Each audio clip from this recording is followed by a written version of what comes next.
স্বরাষ্ট্রমন্ত্রী সালাউদ্দিন আহমদ বলেছেন, ২৪শে শহীদের লক্ষ্য পূরণ করতে হলে ঐক্যবদ্ধ থাকতে হবে।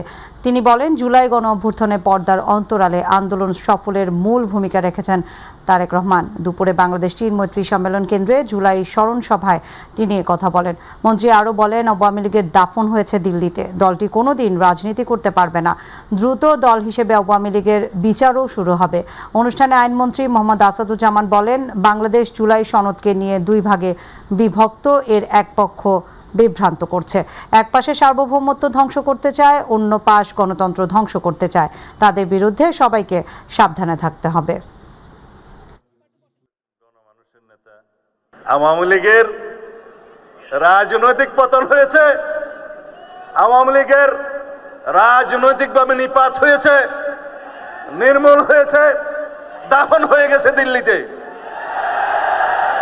সেই আওয়ামী লীগ বাংলাদেশে আর কোনোদিন রাজনীতি করতে পারবে না। রাজনৈতিক দল হিসাবে আওয়ামী লীগের বিচার দাবি করেছি আমরা, আপনারা দাবি করেছেন, তদন্ত পরিচালিত হচ্ছে। ইনশাআল্লাহ খুব শিগগির রাজনৈতিক দল হিসেবে সেই রাজনৈতিক দলকে বিচারের কাঠগড়ায় নিয়ে যাওয়া হবে। আপনারা যারা জুলাই যোদ্ধা, যে সন্তানটি শহীদ হয়েছেন, আমরা অনুভব করি সে সন্তানটি আমার সন্তান। মাননীয় প্রধানমন্ত্রীর দেখানো পথ, জুলাইয়ের স্বপ্ন বাস্তবায়নের পথ, আমরা সেই পথ ধরে এগিয়ে যাব। আমরা বদ্ধপরিকর প্রতিটি জুলাই হত্যাকাণ্ডের বিচার করতে। জুলাই সনদ নিয়ে কোনো আপোষ নয় বলে মন্তব্য করেছেন বিরোধী দলীয় নেতা এবং জামায়াতে ইসলামীর আমির ডক্টর শফিকুর রহমান। মিরপুরে একটি মিলনায়তনে বাংলাদেশ জামায়াতে ইসলামী ঢাকা মহানগরী উত্তরের কাফরুল জোন আয়োজিত বাছাইকৃত কর্মীদের নিয়ে অনুষ্ঠিত শিক্ষা শিবিরে প্রধান অতিথির বক্তব্যে তিনি এসব কথা বলেন। বিগত নির্বাচনে ভুল এবং দুর্বলতাগুলো দূর করতে পারলে আগামী দিনে দলের বিজয় কেউ ঠেকিয়ে রাখতে পারবে না বলেও জানান ডক্টর শফিকুর রহমান। আসমানের ফয়সালা ছাড়া কিছুই হয় না। নিঃসন্দেহে শিওর এর মধ্যে আল্লাহ তাআলা আমাদের জন্য কল্যাণ রেখেছেন। আমাদের দুর্বলতাগুলো আমরা খুঁজে দেখব, আর আল্লাহ যে আমানত আমাদের কাছে রেখেছেন তার পূর্ণ হক আদায় করব। এই দুইটা জিনিস যদি আমরা পারি, পরবর্তী ফয়সালা আল্লাহর উপর ছেড়ে দেন। জুলাই সনদ বাস্তবায়ন হবে কিনা, গণভোটের রায় বাস্তবায়ন হবে কিনা, আল্লাহ চাইলে সব হবে। বলবেন যে সময় তো চলে গেছে, আমাদের সময় চলে গেলেও আল্লাহ তাআলার সময় চলে যায়নি। আল্লাহ তাআলার সময় আছে। আমরা দাঁতে কামড় দিয়ে ধরেছি, এগুলা ছেড়ে দেব না। আমরা জাতির সাথে এবং শহীদদের সাথে বেইমানি করতে পারবো না। শহীদের আত্মা কষ্ট পাবে আমরা যদি এখান থেকে পল্টি মারি। আমরা এই কাজ করব না ইনশাআল্লাহ। আমাদের তাওয়াক্কুল খালেস পাবে আল্লাহ তাআলার উপর। প্রধানমন্ত্রী তারেক রহমান বলেছেন, ৫ আগস্ট কোনো ব্যক্তি বা রাজনৈতিক দলের নয়, এটি দেশের প্রতিটি গণতন্ত্রকামী মানুষের অর্জন। তিনি বলেন, আইন অনুযায়ী ২৪ সহ গেল ১.৫ যুগের নির্যাতনের বিচার হবে। দুপুরে বাংলাদেশ চীন মৈত্রী সম্মেলন কেন্দ্রে গণ অভ্যুত্থানের ২য় বর্ষপূর্তি উপলক্ষে আয়োজিত জুলাই জাতীয় সম্মেলনে তিনি কথা বলেন। প্রতিশোধ নয়, সবাইকে ঐক্যবদ্ধ করে দেশকে এগিয়ে নেওয়া হবে বলেও জানান প্রধানমন্ত্রী তারেক রহমান। মাহবুব সৈকতের রিপোর্টে দেখুন বিস্তারিত। শুধু বলে, আম্মু ভাইয়া তো আমাদের রেখে চলে গেছে। ২৪শে জুলাই অভ্যুত্থানে শহীদের পরিবার এবং আহতদের সম্মিলনে রাজধানীর চীন মৈত্রী সম্মেলন কেন্দ্রে তৈরি হয় আবেগঘন পরিবেশ। প্রতিযোগিতা করেছে, কি দোষ করেছিল আমার সন্তানরা। শহীদের রক্ত আর আহতদের ত্যাগে ফ্যাসিবাদ বিদায় নিয়ে যে গণতান্ত্রিক সরকার এসেছে, সেই সরকারের প্রধানকে কাছে পেয়ে স্বজনরা দাবি তোলেন প্রিয়জন হত্যার বিচারের। আদৌ আমাদের ছেলে মেয়েদের বিচার পাবো কিনা আমি জানি না। প্রধান অতিথির বক্তব্যে দেশের আইন অনুযায়ী ২৪ সহ গেল ১.৫ যুগের নির্যাতনের সুবিচার নিশ্চিতের কথা জানান প্রধানমন্ত্রী। বিগত ১৭ বছর স্বৈরাচার বিরোধী আন্দোলনে অথবা জুলাই আন্দোলনে অন্ধ হয়েছেন বা পঙ্গুত্ব বরণ করেছেন। প্রতিহিংসা কল্যাণ বয়ে আনে না মন্তব্য করে জিয়া পরিবারের উপর নির্যাতনকারীদের ব্যাপারেও দৃষ্টিভঙ্গি তুলে ধরেন তিনি।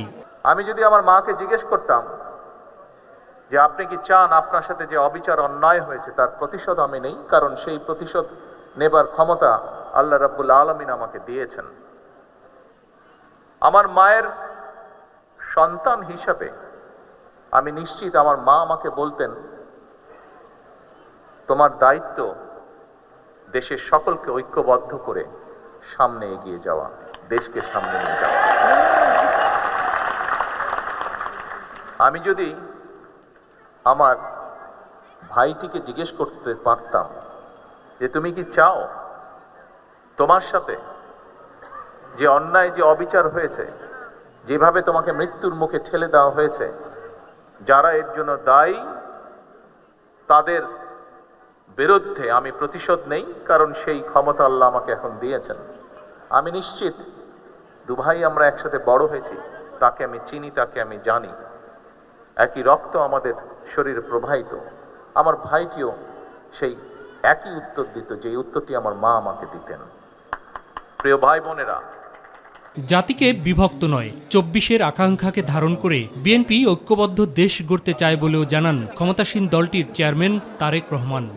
এই দেশকে এমন একটি দেশে রূপান্তর করা যেখানে মানুষ তার অধিকার, তার যোগ্যতা সবকিছু নিয়ে সম্মানের সঙ্গে বেঁচে থাকবে। এই দেশের মানুষ নিরাপদে চলবে, তার যোগ্যতা অনুযায়ী তার প্রাপ্য সম্মান সে পাবে, তার ন্যায্য অধিকার সে পাবে। কারো অধিকার বঞ্চিত না করেই ২৪-এর গণ অভ্যুত্থান সহ স্বৈরাচার বিরোধী আন্দোলনের কর্মীদের মূল্যায়নের কথাও জানান তারেক রহমান। অবশ্যই আপনারা যেই ত্যাগ স্বীকার করেছেন তার মূল্যায়নও দেওয়া এই দেশ এবং এই জাতির অবশ্যই একটি দায়িত্ব, গুরুত্বপূর্ণ বলে আমি বিশ্বাস করি। কিন্তু একই সাথে যে মানুষটিকে, পরিবারের যে সদস্যটিকে আমরা হারিয়েছি, তার লক্ষ্য উদ্দেশ্য কি ছিল? তার লক্ষ্য উদ্দেশ্য ছিল এই দেশের মানুষের ভাগ্যের পরিবর্তন, এই দেশের ভাগ্যের পরিবর্তন। রাজধানীর চীন মন্ত্রী সম্মেলন কেন্দ্রে জুলাই জাতীয় সম্মেলনে সংশ্লিষ্ট মন্ত্রীদের নিয়ে যোগ দেন প্রধানমন্ত্রী তারেক রহমান। মাহবুব সৈকত, মাইটিভি, ঢাকা। অর্থ পরিকল্পনা মন্ত্রী আমির খসরু মাহমুদ চৌধুরী বলেছেন, বিশ্বের আগামী দিনের বিনিয়োগের অন্যতম গন্তব্য হবে বাংলাদেশ। সরকার $1 ট্রিলিয়ন অর্থনীতি গড়ার লক্ষ্যে কাজ করছে এবং সে লক্ষ্যেই দেশ এগিয়ে যাচ্ছে। সকালে চট্টগ্রাম শাহ আমানত আন্তর্জাতিক বিমানবন্দরে সাংবাদিকদের সঙ্গে আলাপকালে তিনি এসব কথা বলেন। অর্থমন্ত্রী জানান, আগামী 2 বছরের মধ্যে দেশের অর্থনীতি আরও শক্ত ভিত্তির উপর দাঁড়াবে এবং আন্তর্জাতিক বিনিয়োগকারীদের আস্থা বৃদ্ধি পাবে। তিনি বলেন, চট্টগ্রামকে কেন্দ্র করে অর্থনৈতিক করিডোর, চাইনিজ ইকোনমিক হাব, বিমানবন্দরে কার্গো হাব এবং আধুনিক লজিস্টিক হাব গড়ে তোলার উদ্যোগ নেওয়া হয়েছে।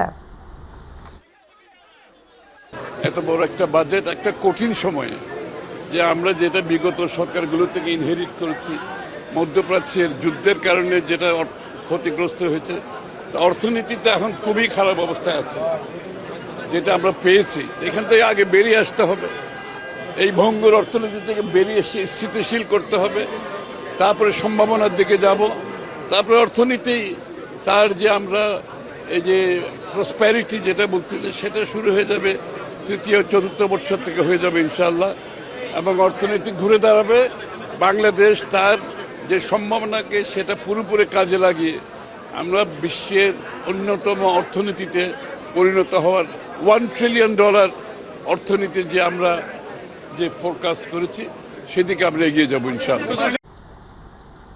বাসাবাড়ি বর্জ্য অপসারণে অতিরিক্ত অর্থ আদায় এবং অনিয়ম করলে ঠিকাদারদের টেন্ডার বাতিলের হুঁশিয়ারি দিয়েছেন ঢাকা দক্ষিণ সিটি কর্পোরেশনের প্রশাসক মোহাম্মদ আব্দুস সালাম। রাজধানীর শান্তিনগর বাজারে ক্লিনিং ডে কর্মসূচিতে তিনি কথা বলেন। এ সময় প্রশাসক জানান, মার্কেট এবং হকারদের নির্ধারিত সময়ের মধ্যে নির্ধারিত স্থানে বর্জ্য ফেলতে হবে। মশক নিয়ন্ত্রণে নতুন ওষুধ সরবরাহ করা হচ্ছে বলেও জানান মোহাম্মদ আব্দুস সালাম। জাহিদ আহমেদ বাবুর রিপোর্ট। প্রধানমন্ত্রীর ঘোষিত সাপ্তাহিক পরিচ্ছন্নতা দিবসকে ফলপ্রসূ করতে ঢাকা দক্ষিণ সিটি কর্পোরেশনের ব্যতিক্রমী আয়োজন ক্লিনিং ডে। প্রতি মাসের প্রথম শনিবার এই ক্লিনিং ডে ঘোষণা অনুযায়ী নগরীর শান্তিনগর বাজার এলাকায় এর কার্যক্রম পরিদর্শন করেন ডিএসসিসি প্রশাসক। বায়ু দূষণে যদি সারা পৃথিবীর মধ্যে 1 থেকে 6 বা 10-এর মধ্যে অবস্থান করে, তাহলে এটা আমাদের সবার জন্য লজ্জা। এ সময় বাসাবাড়ি থেকে নিয়মিত বর্জ্য অপসারণ না করা এবং অতিরিক্ত অর্থ আদায়ের অভিযোগ তোলেন মোহাম্মদ আব্দুস সালাম।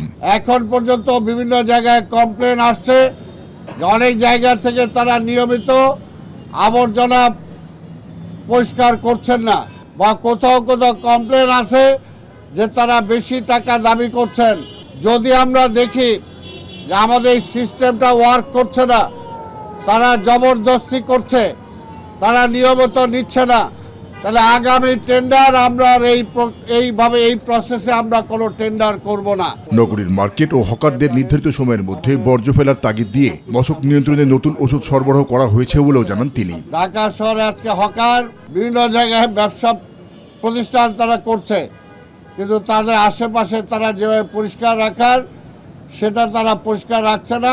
আমরা সময় নির্ধারণ করে দিয়েছি, এই সময়ের মধ্যে আপনাদের আবর্জনা ফেলতে হবে। পরিবেশের ভারসাম্য রক্ষায় বেশি বেশি গাছ লাগানো এবং পরিচ্ছন্ন নগর গড়ে তুলতে নগরবাসীর প্রতি আহ্বান জানান ডিএসসিসি প্রশাসক। যে জায়গায় কোনো মানুষ যেতে পারে না পরিষ্কার করার জন্য বা মশার ওষুধ দেওয়ার জন্য, অন্তত সেই জায়গায় যদি সেই ট্যাবলেটগুলো ছড়িয়ে দেওয়া যায় তাহলে আমরা এই ডেঙ্গুর হাত থেকে আমরা রক্ষা পাবো। জাহিদ আহমেদ বাবু, মাই টিভি, ঢাকা।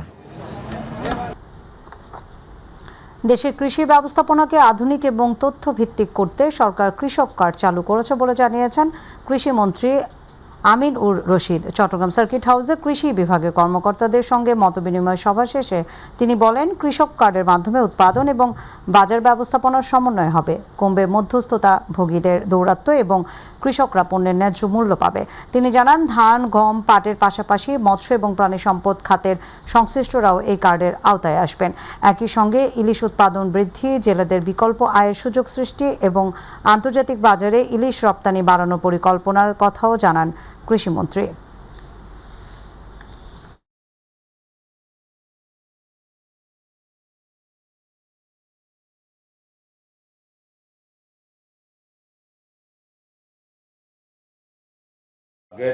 ইলিশ শুধু লোকাল মার্কেটে অ্যাভেলেবেল করা নয়, আন্তর্জাতিক বাজারেও ইলিশের চাহিদা বেড়েছে। অন্য অন্য জাতির লোকেরাও ইলিশ নিতে চাচ্ছে। ইলিশ এখন সত্যিকার অর্থে টুনার পরের অবস্থানে এসে যাবে যদি আমরা এটাকে এনাফ প্রোডাকশন করে ওয়ার্ল্ড ওয়াইড মার্কেটিং করতে পারি। এটার ব্যাপারে নদীতে নাব্যতার প্রবলেম আছে, এগুলির ব্যাপারেও আমরা দুই একটা প্রজেক্ট হাতে নিয়েছি। আগামী দিনেও আমরা আরো বড় প্রজেক্ট নেব। অভিনেত্রী মেহের আফরোজ শাওন, চিত্রনায়িকা মাহিয়া মাহি এবং শান্তা ফারজানা নামে এক নারীর বিরুদ্ধে জুলাইকে অবমাননা এবং অপপ্রচারের অভিযোগ তুলে শাহবাগ থানায় অভিযোগ দায়ের করা হয়েছে। শুক্রবার রাষ্ট্র সংলাপ ফোরাম নামে একটি সংগঠনের 3 পদধারী ব্যক্তি এই অভিযোগ দাখিল করেন। আজ শাহবাগ থানা ভারপ্রাপ্ত কর্মকর্তা ওসি মোহাম্মদ মনিরুজ্জামান এই তথ্য জানান। তিনি বলেন, যেহেতু সাইবার সংক্রান্ত অভিযোগ, সেহেতু তদন্তের অংশ হিসেবে অভিযোগটি ডিবি সাইবার বিভাগে যাচাই বাছাইয়ের জন্য পাঠানো হয়েছে, তারা তদন্ত করবে।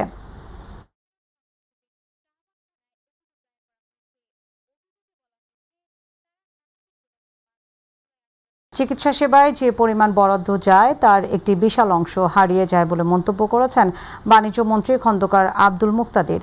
তিনি বলেন, ভারত, নেপাল, ভুটান, পাকিস্তান ও আফগানিস্তানে চিকিৎসা ব্যয় বাংলাদেশের চেয়ে অনেক কম। যেসব স্থানে জনবল প্রয়োজন তা পূরণ করতে এবং যেসব স্থাপনা তৈরি করা হয়েছে তা ব্যবহারের উদ্যোগ নিতে হবে। সকালে সিলেট মেডিকেল বিশ্ববিদ্যালয় হলরুমে সিলেট মেডিকেল বিশ্ববিদ্যালয় ও অন্যান্য সরকারি স্বাস্থ্য প্রতিষ্ঠান সমূহের সার্বিক বিষয় পর্যালোচনা সভায় প্রধান অতিথির বক্তব্যে তিনি এসব কথা বলেন। আমরা চেষ্টা করব গরিব দেশ যে বরাদ্দই আছে সেটার পুরোপুরি বরকত যেন পাই, সেটার জন্য আমরা সমন্বিতভাবে চেষ্টা করব। আর আপনারা যেগুলি তৈরি করেছেন আপনাদের চাহিদাপত্র, এগুলি একটু আমার সাথে শেয়ার করেন। আমি একটু মন্ত্রণালয়ের স্বাস্থ্যমন্ত্রী মহোদয়ের সাথে কথা বলি, তারপরে প্রয়োজন বোধে আবার আমরা বসবো এবং এটলিস্ট আজকে যে উদ্যোগটা আপনি নিয়েছেন আমরা যেন অন্তত প্রতি 2 মাসে একবার বসে রিভিউ করতে পারি এবং যেদিন আমরা পরবর্তীতে যেদিন বসবো, বসার আগে একটা ইনস্টিটিউট ঘুরে এসে তারপরে বসবো। তাহলে প্রত্যেকের একটু আমাদেরই প্রত্যেকের গায়ে লাগবে যে অগ্রগতি কোথায় বা কোথায় আমরা পিছিয়ে।